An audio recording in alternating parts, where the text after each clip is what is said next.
Esensi dari ibadah adalah kita bertemu Tuhan, bukan mempelajari Tuhan. Tuhan bukan objek untuk dipelajari. Dia person, dia pribadi untuk dijumpai, dinikmati. Mimbar ini tidak jadi penting karena saya naik. Saya mau kalian tangkap, dia tidak jadi penting karena saya naik. Yang penting 2-30 menit tadi yang saudara buat. Saudara dengar, Tuhan dah rindu dengar khotbah. Nah, no, Tuhan rindu penyembahanmu. Saudara mesti tahu, Tuhan dah rindu dengar khotbah. Dengar baik-baik. Iman yang besar, katakan iman kecil bawa, tapi iman yang besar kasih turun surga ke sini. Ya, saya mau bilang buat kalian, worship, saudaraku, itu segalanya. Mungkinkah Tuhan izinkan satu kegiatan yang membosankan dalam kekekalan? Saudara lihat, nggak ada khotbah di sana. Bahkan iman tidak dibutuhkan di sana. Saudara dengar baik, tapi penyembahanmu berlangsung dalam kekekalan. Wow, renungkan itu, saudara. Saudara, saya mau bilang, betul kita keluarga, tapi dengar baik. Dua hal yang paling berat buat kita gereja. Namanya kita udah rock, udah representatif. Itu udah berat banget tanggung jawabnya. Yang kedua, daerah ini disebut lembah pujian. Saudara, wow, itu tanggung jawab kita. Saya mau bilang buat saudara, tahukah saudara, malaikat pun tidak layak menyembah seperti saudara. Serius, saya mau bilang buat saudara, tangkap baik-baik. Malaikat cuma makhluk kudus. Dengar, mereka tidak segambar dengan Tuhan. Yang model kita ini dibilang segambar dengan Tuhan. Tangkap ini. Dengar, malaikat tidak boleh panggil Tuhan Bapa. Kamu dan saya panggil dia Bapa. Come on, wow, tangkap baik-baik. Saudara dengar, malaikat salah dibuang. Kamu dan saya salah, Bapa turun mencarinya. Dengar, itu cukup buat saya menyembah dia. Tidak ada yang terpaksa menyembah. Gak ada yang terpaksa menyembah. Saudara, itu mengerti itu cukup buat saya menyembah dia. Satu cerita saja sebelum kita duduk. Ada pelacur masuk ke rumah Simon tanpa diundang. Itu pesta hanya untuk Yesus dan semua laki-laki. Pelacur ini nyelondong, dia pecahin buli-bulinya, dia nyembah Yesus. Dan semua orang kaget, wow, siapa yang suruh dia masuk? Dari mana dia bisa masuk? Perempuan ini sama tahu dia.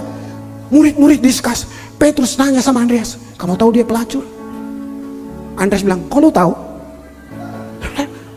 Yesus tahu nggak dia pelacur? Saudara, dia pun nggak pusing. Dia worship. Ini yang saya mau bilang. Penyembahan seperti ini belum pernah terjadi di Israel. Belum pernah ada di Israel penyembahan yang melewati seluruh aturan keimamatan. Apa yang buat perempuan ini menyembah seperti itu? Karena dia pernah mengalami neraka dalam hidupnya. Kalau saudara pernah alamin itu, akan merubah penyembahanmu. Dengar, sekalipun hartamu bertambah, jangan kurangi penyembahanmu. No, saudara, semua orang sibuk. Dia pelacur, Tuhan tidak tersinggung, Tuhan tidak terganggu. Ini yang saya mau bilang, dia datang berdosa. Waktu dia nyembah, Yesus bilang gini, dosamu diampuni.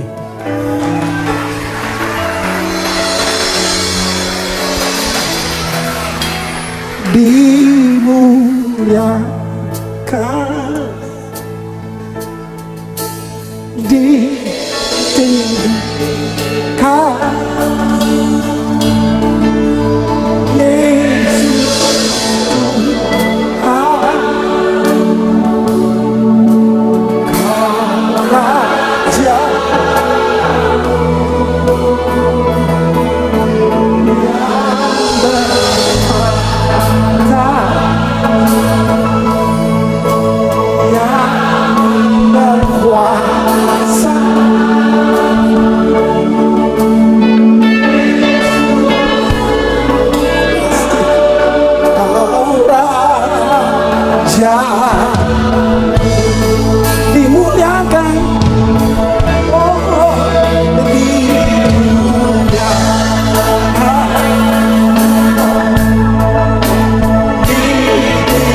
Nikmati penyembahan kami Aba. Ambil semuanya menjadi milik-Mu. Sebab untuk itu kami datang. Kami memberi kepadamu Yesus.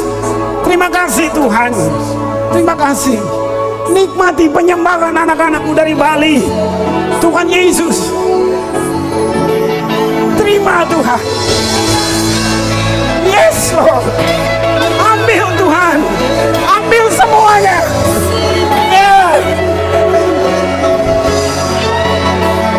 Sante alla voce, inna masante,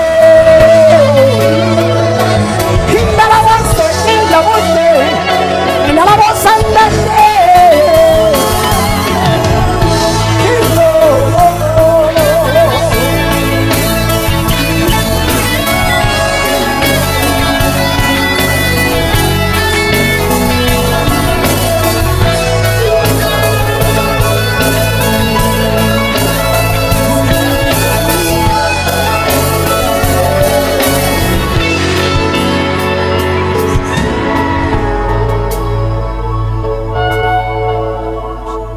Aku percaya firman-Mu berkuasa. Aku percaya firman-Mu dapat merubah seluruh hidup kami. Aku percaya firman ini Tuhan sendiri bicara Aba. Berikan kepada kami apa yang dunia tidak bisa berikan. Kami mau menerimanya dalam nama Yesus. Amin. Silakan saudara duduk. Wow, kalian luar biasa banget. Itu kalau kalian udah masuk surga udah kebangetan ya. Keren, bagus banget. Satu kali saya tidak sedang siap tidak khotbah ini, tapi saya sedang persiapan. Saya nemu cerita di mana dikatakan begini, seorang nabi mau bernubuat dan tidak ada impresi, jadi nubuatan tidak ada, roh nubuatan tidak datang. Lalu dia bilang gini, panggil bagiku seorang pemain kecapi. Wih, saya tidak mau khotbah itu, tapi saya cuma lagi baca. Oh iya. Terus dikatakan waktu pemain kecapi itu datang, begitu dia petik, nubuatan keluar. Terus saya bilang, sudah berkali-kali udah baca ini berkali-kali, tapi hari itu waktu saya baca ada bisikan di dalam bilang begini, Chris, Tuhan suka musik. Wah, langsung saya waktu anak-anak lagi latihan saya bilang, main musik yang bagus ya, jangan main musik yang orang aja nggak suka, apalagi Tuhan, ya kan? Musik bagus, musik bagus, musik bagus. Tapi saudara, dengar baik buat saya. Kita seluruh bangsa datang di Bali, tapi bukan mereka yang mempengaruhi kita, kita yang mempengaruhi mereka. Mereka datang di sini untuk diubah. Maksud saya gereja, ya, mari gereja yang mempengaruhi keluar. Kita tidak dirubah oleh apapun. Saya cuman mungkin ini karena saya terobsesi, tapi saya tahu banget bahwa ada 5 tujuan hidup kita. Urutan paling pertama itu penyembahan. Itu penyembahan. Nah, bukan alam maniak untuk disembah, enggak begitu. Kata lebih arti kepada respect. Sebab waktu Tuhan bangun manusia seperti dia, Tuhan punya satu keinginan supaya manusia punya relation dengan dia, punya hubungan dengan dia. Gitu. Perkataan Pak Arifin dia akhir ibadah tentang yada. Kalau saudara mengerti itu yada bukan cuma mengangkat tangan, tapi yada itu hubungan suami istri. Terminologinya penyembahan itu hubungan, saudaraku. Kata dipakai proskuneo, kata yang dipakai itu diterjemahkan kiss, mencium.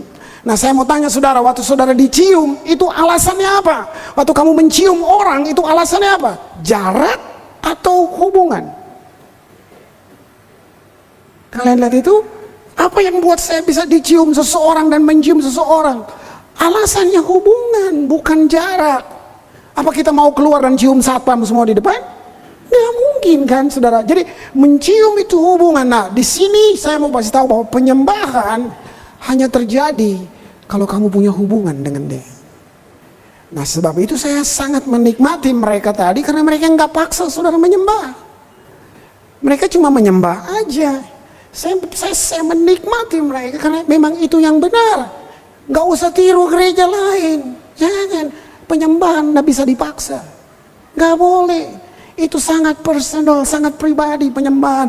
Nggak mungkin saya bilang saudara suami-suami atau saya bilang istrimu I love you. Nggak mungkin, tersinggung dia. Masa dimotivasi oleh saya sih?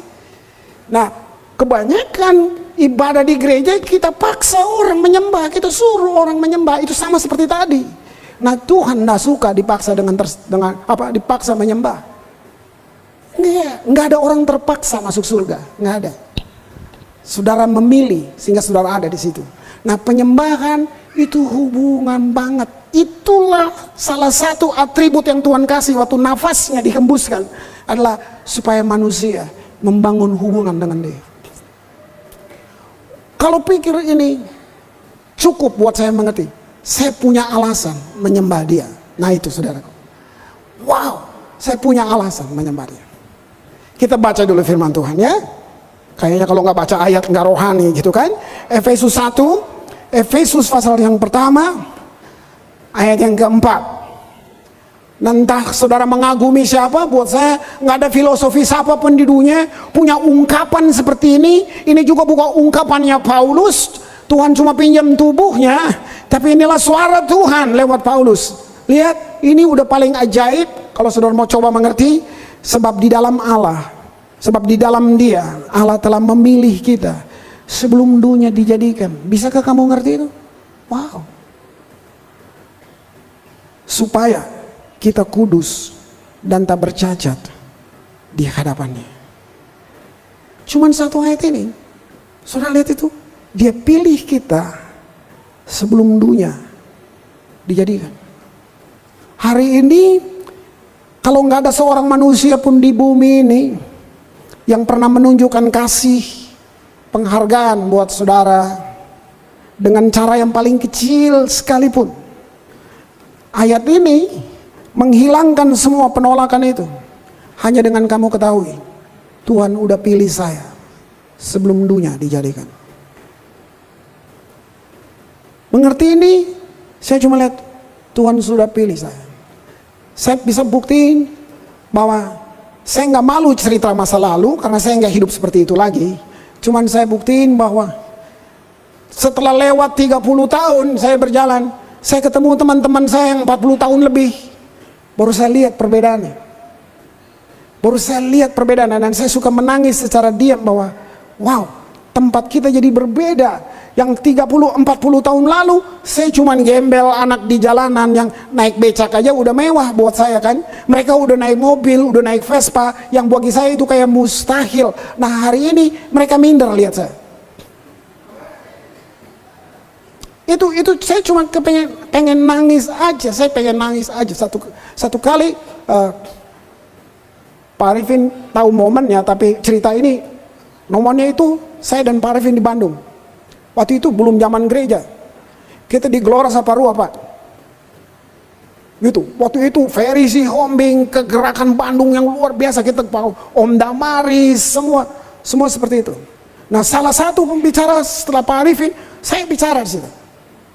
Nah Bandung tempat saya kecil, dan saya hidup di jalanan. Orang tua saya sudah meninggal, gitu. Jadi saya kemana ngantuk di situ tidur, kira-kira gitu. Nggak ada orang yang terima, yang suka lihat saya gitu. Nah, zaman saya keluarga tuh ngomong Belanda semua, ya. Jadi anak teman-temannya ngomong Belanda. Cuman saya nggak bisa ngomong Belanda karena mama papa saya nggak ajar itu. Jadi saya cuma tahu 500 aja, yang lain saya nggak tahu, gitu kan? Nah, jadi saya cuma ingat kalau saya udah masuk satu kompleks, ibu-ibu lihat saya bilang, "Waduh, Desi Stotejongan udah datang lagi ke sini. Bikin apa dia di sini kan? Dengan rambut gondrong." Nah, saudara, lewat hampir 40 tahun, 30 tahun waktu itu, saya datang. Saya ketemu teman saya yang dulu bagi saya ajaib. Kenapa? Zaman itu saudara, tahun 69, 68. Saya sebut aja namanya Rene, ada anak Bandung di sini, ya. Kalau saya pergi ke rumah tanya, "Tante, Rene ada?" Rene lagi pergi lihat studionya Elvis Presley. Mabuk nggak? Saya pikir, wow, gitu. Kaya banget pada tahun itu. Nah, tahun 70, 80-an, saudaraku. Itu tahun 69, tahun 80-an. Kita di Bandung, Pak. Itu berapa hari? Pak Arifin, Om Damari, saya, semua. Kita waktu itu Bandung dalam kegerakan luar biasa. Saya habis khotbah, ada satu anak kribonya segede bajai maju ke depan gini. Dia lihat saya. Semua panitia ketakutan lihat dia. Saya pun nggak kenal, untuk sesaat saya nggak kenal. Saya lihat. Dia terus dekat.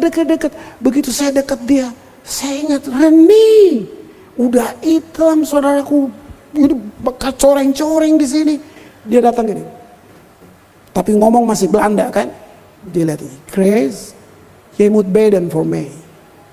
Saya lihat dia gini, saya nggak tahu keadaan dia apa, dia jadi apa sekarang. Yang jelas saya lihat, kok nggak pantas gini. Nah hari itu saya peluk dia, saya cuma berdoa, Tuhan saya nggak lebih baik dari dia. Nah baru dia cerita siapa dia. Dia jadi kepalanya bodyguard seluruh diskotik di Bandung. Dia bilang ini, Chris, gue mau pergi ngerampok tadinya. Bayangin, gue mau pergi ngerampok. Sore-sore gue baca surat kabar, Chris Manu sama. Dia bilang itu teman-teman yang mau pergi ngerampok udah di rumah dia. Mereka tinggalin dia. Dia bilang ini, tinggal dulu, saya mau ke Gelora lihat teman saya. Nah apa yang saya lihat, nggak usah tunggu kiamat gitu loh. Saya sudah lihat bagaimana perbedaannya. Apa yang terjadi saudara? 10-an tahun kemudian baru saya lihat gini, Tuhan memilih kita.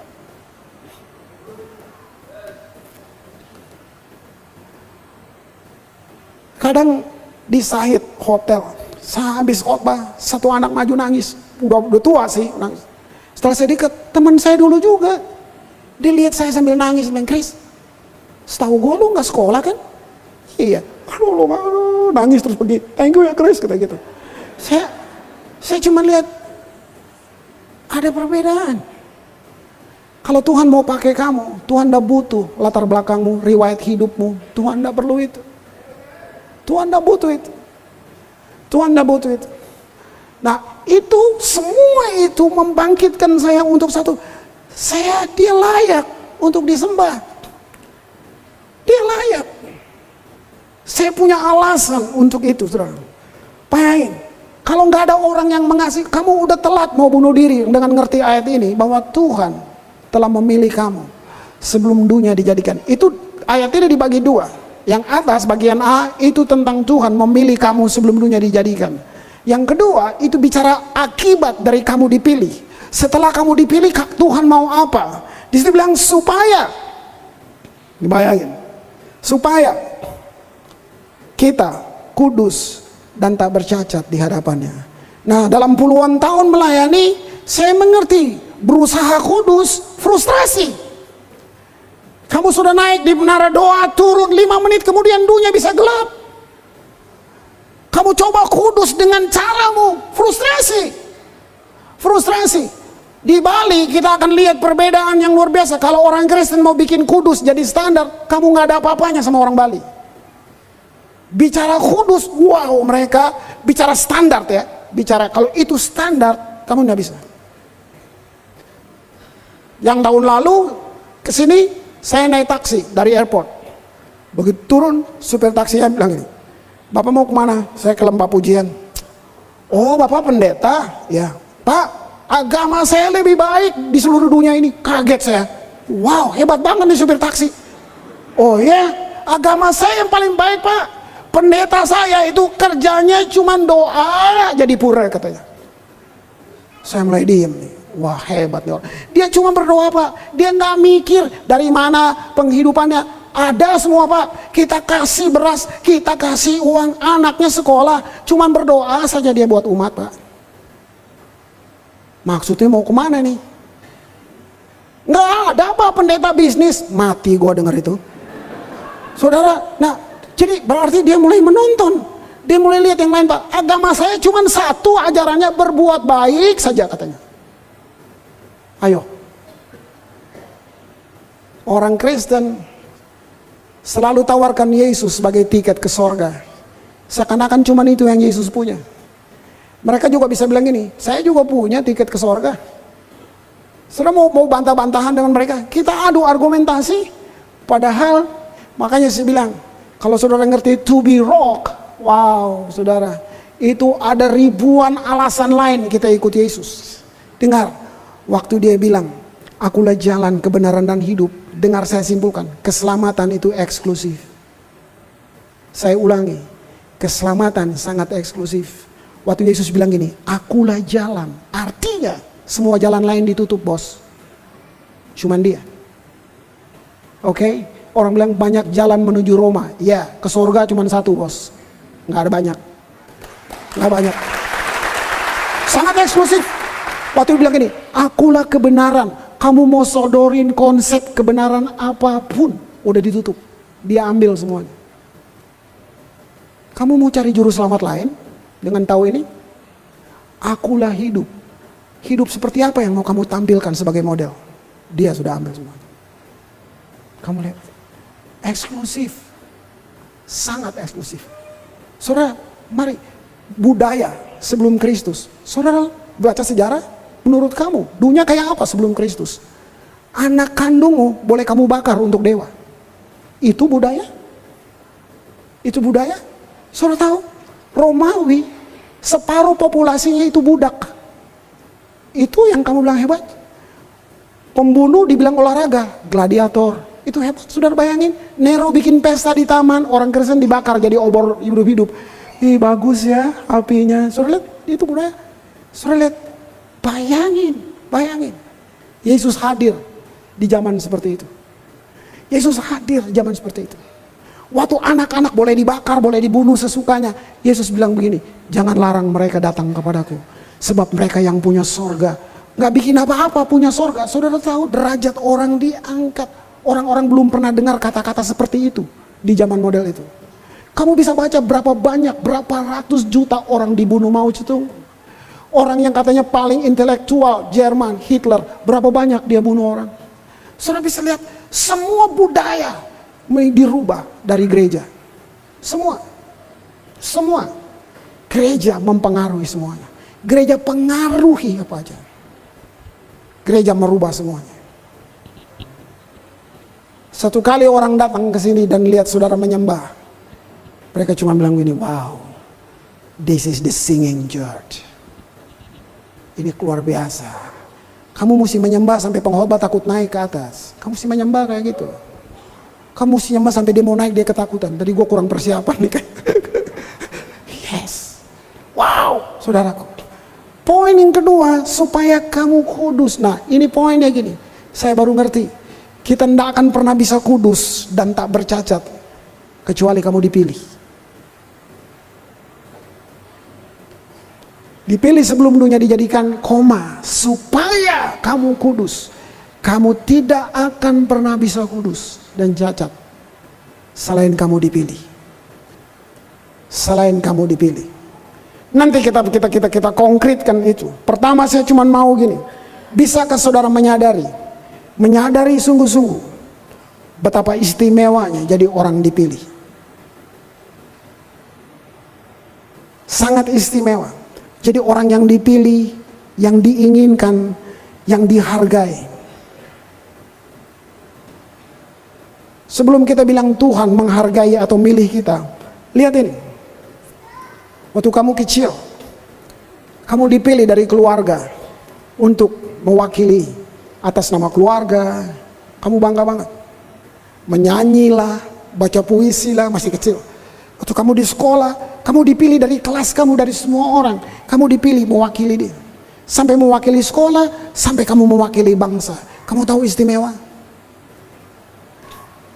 Hari ini kamu duduk, ada seseorang yang telah memilih kamu untuk menjadi pasangan hidupnya. Sudah berapa banyak yang gugur dan dia pilih kamu. Dia bisa dapat orang yang lebih keren, yang lebih semuanya. Tapi waktu itu, sekian puluh tahun lalu, dia memilih kamu. Pilihan istimewa.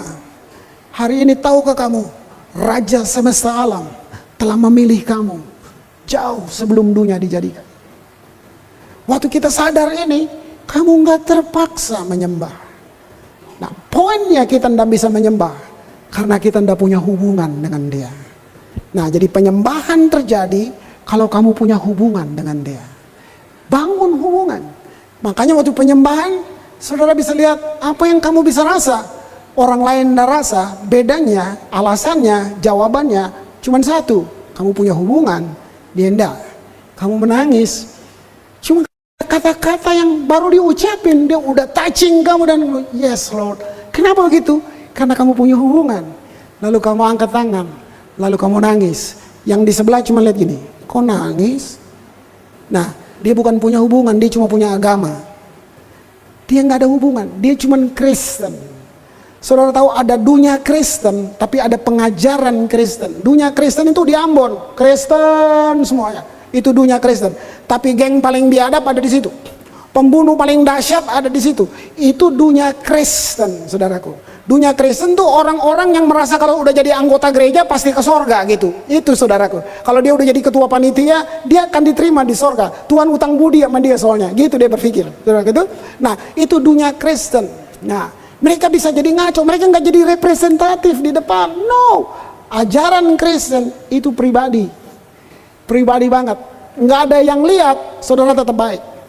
Nggak ada yang lihat kamu tetap jujur. Nah, ini dia. Satu kali saya baca literaturnya Michelangelo. Ini seniman yang kenal Tuhan.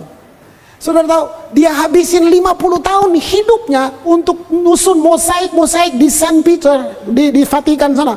Saudara tahu, ada sampai di pojok-pojok sana, dia mesti tidur, dia pakai kerangka, itu dia mesti tidur untuk dia pasang mosaiknya. Saudara, enggak sebentar, 50 tahun dia bikin semua itu. Itu kalau kamu nggak kenal Tuhan, nggak cinta Tuhan, ngapain? Dia bikin sampai di pojok. Terus temannya yang terus udah bosen lihat dia, temannya bilang gini, udahlah yang pojok-pojok itu nggak usah serius lah, nggak ada yang lihat. Michelangelo bilang gini, nggak ada yang lihat, tapi Tuhan lihat.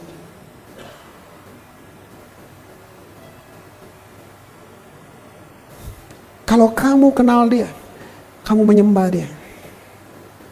Nah, sebab itu saya cuman encourage anak-anak saya, kalau nggak ada yang menyembah, jangan terganggu. Kalau saudara nggak menyembah, it's your problem. Bukan persoalan orang di atas ini. No. Kalau kamu nggak ngasih persembahan, itu persoalan lo. Emang masalah buat lo. Itu persoalan lo. Saudara dengar, kalau kamu menyadari kita dipilih, wow, istimewa sekali, istimewa banget, istimewa sekali. Yohanes 15, Yesus bilang, bukan kamu yang pilih aku yang pilih kamu. Saya kau pikir permintaan Billy Graham dia tulis di bukunya. Kalau saya nanti sampai di surga ketemu Yesus, saya punya satu pertanyaan. Why me, Lord? Kenapa gue? Pada tahun 30-an ada anak muda yang bajunya serampangan, rambut gondrong, nggak tahu tujuan hidup, jalan aja. Ada tenda putih besar, ada orang lagi khotbah di situ, dia main nyelondong masuk. Oh, kebaktian. Waktu dia mau keluar, ada usher pegang dia. Nggak usah keluar, karena semua bajunya bagus, dia bajunya serampangan. Usher bilang, nggak apa-apa, kamu duduk aja di sini. Sekian puluh tahun kemudian, anak muda compang-camping ini, namanya Dr. Billy Graham. Kamu lihat, satu keluarga berantakan, tiba-tiba kamu sendiri yang ke gereja. Bukankah kamu dipilih? Semua nggak percaya Tuhan, percaya yang lain. Tiba-tiba kamu jadi percaya, selain diri dibaptis. Bukankah kamu senang dipilih?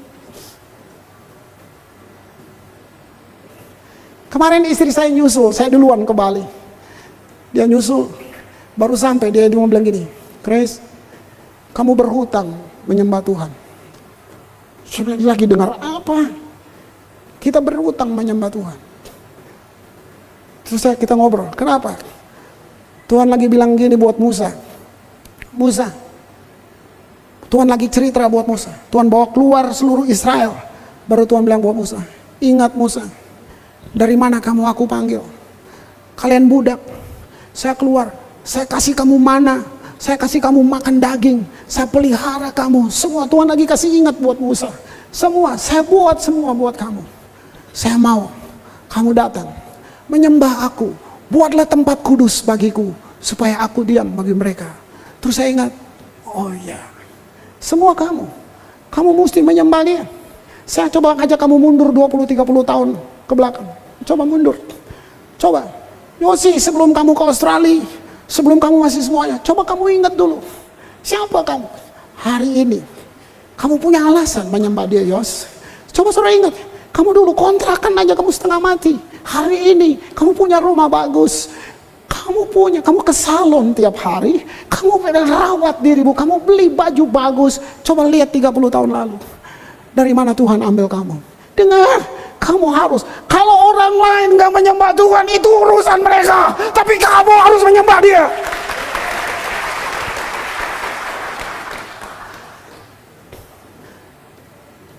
ada yang mau kamu yang harus menyembah dia. Karena kamu ingat, dari mana Tuhan ambil?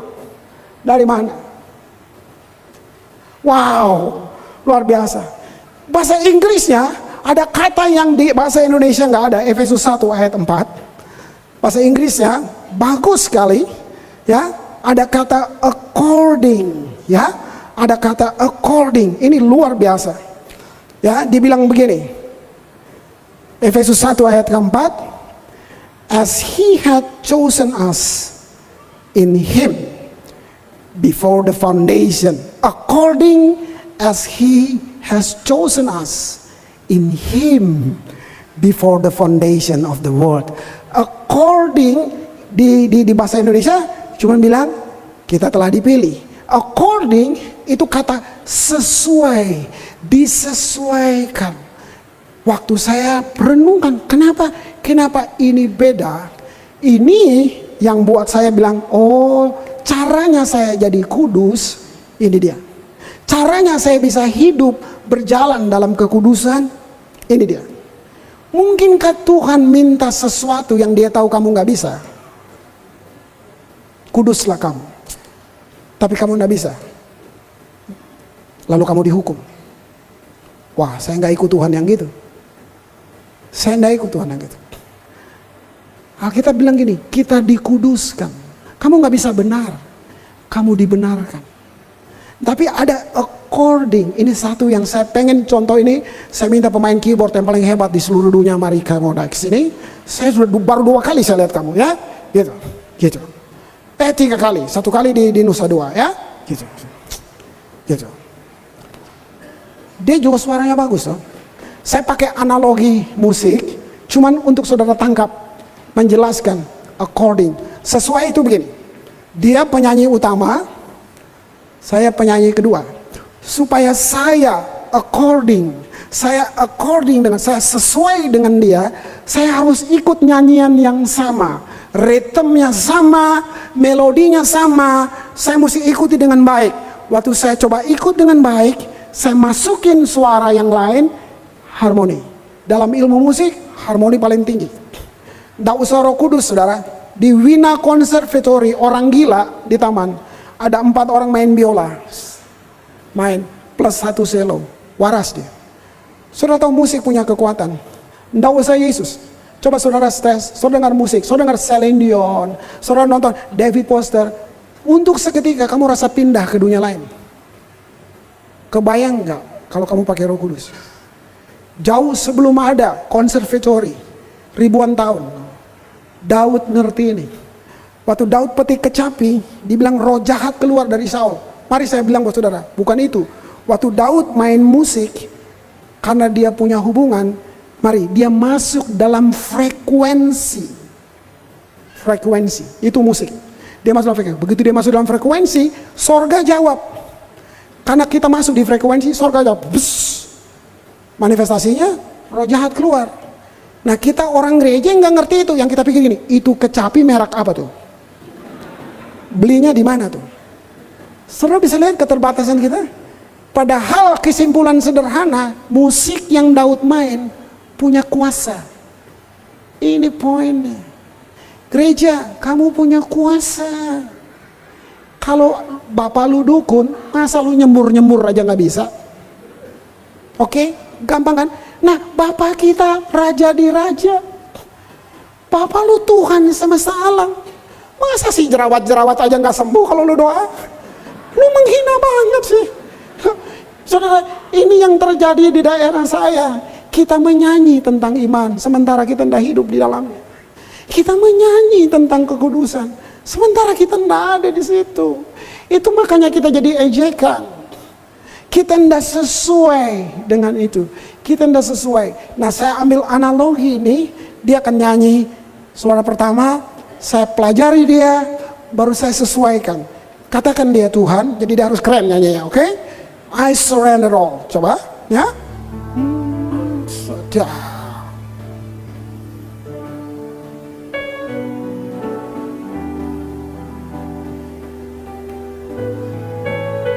Kamu yang nyanyi kan? I surrender.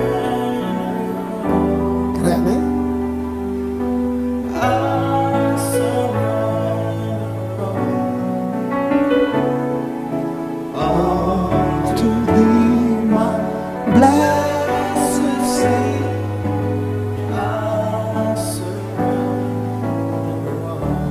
Dia Tuhan nih. Saya manusia. Saya mau according. Saya harus sesuai dengan dia.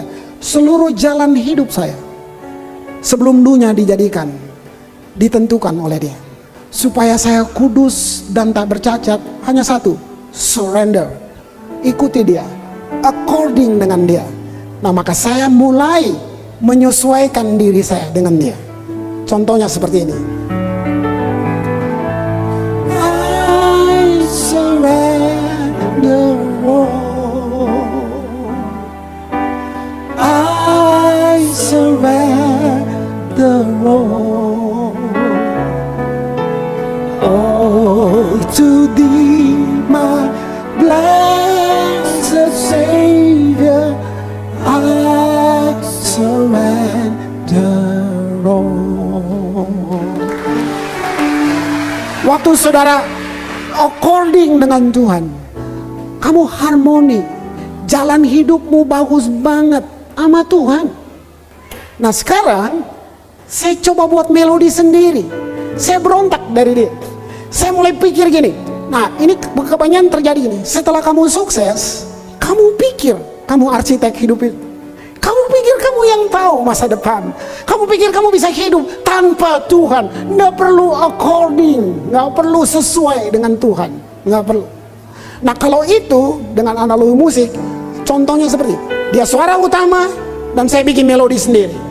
Ya, I surrender all, I surrender all, oh to thee my blessed Savior, I surrender all. Walaupun saya sungguh-sungguh, saraf lu keganggu nggak tadi? So, dengar baik-baik. Ini cuma musik, ini cuma nyanyi. Tapi yang benar adalah tentang hidup, bos. Kalau cuma nyanyi, paling pendeta goblok tuh suruh dia turun, oke? Tapi ini hidup. Kita coba buat melodi sendiri. Kita mau jalan sendiri. Kamu pikir kamu bisa benar dan kudus tanpa dia?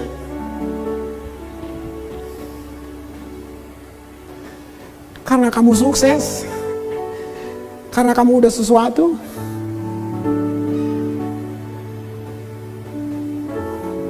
Kalaupun kamu tambah kaya, jangan kurangin penyembahan. Orang kaya ya, yang Lazarus makan dari remah-remah itu, satu kali mereka mati. Nah, ini yang kamu gak bisa hindari, mati. Kalau kamu belum mati hari ini, bukan karena kamu gak bisa mati, kamu lagi tunggu giliran. Mungkin Pak Arifin ada karunia untuk siapa yang mau pulang duluan, dia akan berdoa sama saudara. Dengar baik, ceritanya ini cerita sekolah minggu. Waktu dia udah mati, Lazarus juga mati. Bedanya, Lazarus di pangkuan Abraham, dia di neraka. Ini bukan cerita naga bonar, saudara. Setelah baca Alkitab baik-baik, ternyata ada dialog antara sorga dan neraka. Wow, itu tidak main-main.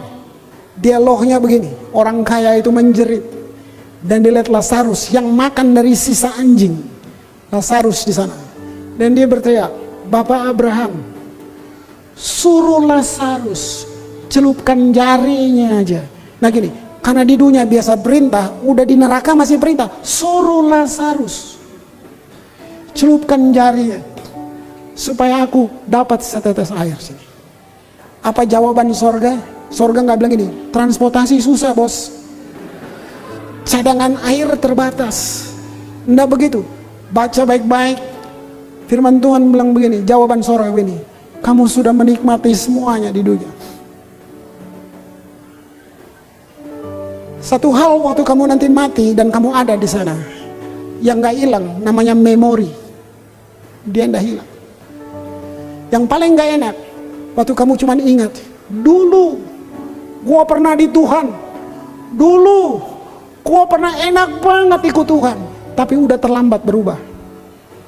Dulu gua nggak punya apa-apa, tapi kayaknya surga asik banget. Itu yang paling gak enak. Orang kalau udah tua ngomongnya, dulu waktu om masih hebat, dulu waktu om masih kaya, dulu. Anak yang muda ngomong, nanti kalau saya kaya, nanti kalau saya. Nggak ada yang hidupnya masa kini. Maukah kamu menjadi yang satu-satunya hari ini? Surrender. Surrender. Saudara, kudus. Begini, kenapa harus kudus? Sebab Tuhan mengangkat kamu. Tuhan udah turunin derajatnya, tapi Tuhan angkat kamu supaya kamu sejenis dengan Tuhan. Tuhan hanya bersekutu dengan yang sejenis. Ini dia. Seluruh agama menolak kesempurnaan, hanya kekristenan yang percaya kesempurnaan. Dia bilang, you become like Jesus. Luar biasa enggak, saudara? Luar biasa. Berkali-kali kamu boleh jatuh, Tuhan tidak gagal karena kamu jatuh. Kabar baiknya buat kamu, kamu perlu according, kembali lagi. Satu ayat terakhir. Setelah itu kita aktivasi, kita nyembah dia, saudaraku. Mazmur 25. Mazmur 25. Wow. Serahkan kepemimpinan. Serahkan bejanamu. Serahkan sepenuhnya. Luar biasa. Mazmur 25 ayat 14. Mazmur 25 ayat 14. Wow. Ini luar biasa. Saudara bisa baca sama-sama dengan saya. 3 ya. Tuhan bergaul karib dengan orang yang takut akan dia, dan perjanjiannya diberitahukannya kepada mereka. Dengar. Jabatan tertinggi manusia bukan duduk di gedung putih. Jabatan tertinggi manusia bukan kamu jadi pemimpin bangsa ini. Jabatan tertinggi manusia, kamu dipanggil sahabat Tuhan. Wow. Wow. Pikirin itu, siapapun kamu. Penilaian Tuhan di takhta nanti tidak dipengaruhi oleh pengakuan publik, tidak dipengaruhi oleh media. Tuhan sangat tahu siapa kamu. Saudara, penting kalau kamu cuma jual bubur ayam, tapi kalau kamu temannya Tuhan, bubur ayammu karismatik. Tadi, wah, beneran. Tadi siang saya makan sop buntutnya Civeli. Waduh, saya sudah melanggar seluruh peraturan keimamatan. Karena saya sudah mengurangi makan daging. Pengen umur panjang kan, saudara itu ya. Saya begitu rasa Civeli punya sop buntut, saya bilang, Tuhan, ini sop buntut ini cuma ada di sorga dan di sini. Enak banget tuh sop buntut. Mari saya bilang buat saudara, kamu mau bikin apa? Ini ayat Pak Arifin yang saya pakai waktu kerusuhan di Ambon. Apa yang dikerjakan orang benar dengan tangannya akan jadi emas. Saudara, tangkap baik-baik, tangkap baik-baik. Posisi pertama, kamu orang benar, itu dulu. Hal kedua, ada yang kamu kerjakan dengan tanganmu. Lu cuma jual rujak, tapi kalau lu temannya Tuhan, beda bos. Tuhan bergaul karib dengan orang yang takut. Dengar, ini Pak, perjanjiannya semua diberitahukan kepada mereka. Maukah kamu menjadi yang satu-satunya malam ini? Bilang, here I am Lord. I surrender all. I surrender all. Oh, to thee, my blessed Savior, I surrender all.